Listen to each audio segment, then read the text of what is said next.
ស្រឡាញ់គ្នា500ថ្ងៃ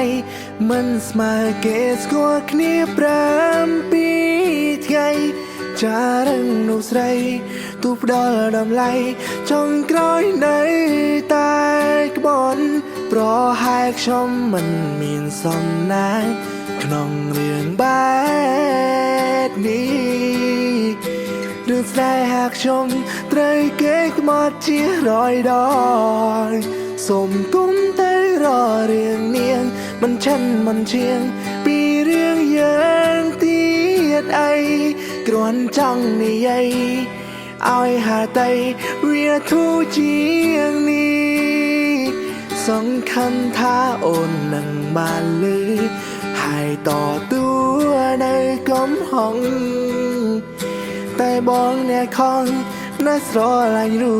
ងខ្លាំងជាងខ្លួនឯង